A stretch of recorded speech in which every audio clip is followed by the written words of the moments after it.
సరే వాళ్ళంటే గద్దించలేకపోతున్నారు, సంఘ నాయకుడిగా నేనున్నాను కాబట్టి ఏంది మరి నేను రావాలనుకుంటున్నా, మిమ్మల్ని సరిచేయాలనుకుంటున్నా. నేను వచ్చే లోపల మీ పద్ధతులు మార్చుకొని సమాధానపడి ప్రభు కోరుకున్న పద్ధతుల్లో మీరు ఉంటారా, లేదంటే నన్ను బెత్తం తీసుకొని రమ్మంటారా అన్నాడు భక్తుడు.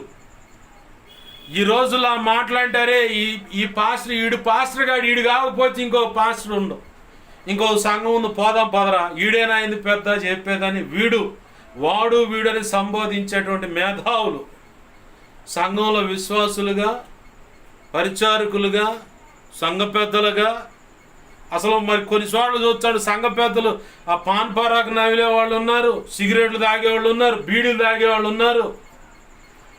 ఈ దౌర్భాగ్యులకి ఇంకెవరు దొరకలేదేమో, ఈ దరిద్రులే దొరికినట్టున్నారు. తీతు పత్రికలు ఏం రాసి ఉంది? సంఘ పెద్ద అనేవాడు అనింద్యుడై ఉండాలి, నిందుండకూడదు, ఒక్కతే భార్య కలిగి ఉండాలి, మంచి సాక్ష్యం కలిగినోడు ఉండాలి, మిత భాష ఉండాలి, అంటే తక్కువ మాట్లాడాలి,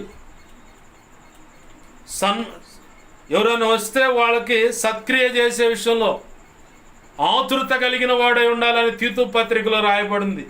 సంఘ పెద్ద అనే పని దొడ్డ పని, అంటే చాలా గొప్ప పని. దొడ్డ పని అంటే చాలా గొప్ప పని అని అర్థం.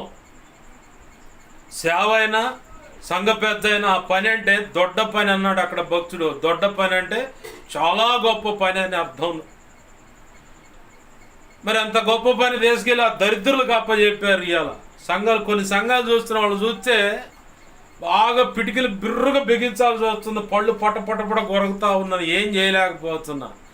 ఇంత దరిద్రం పట్టింది ఏంది ప్రభు సంఘాల్లో అని చెప్పాను.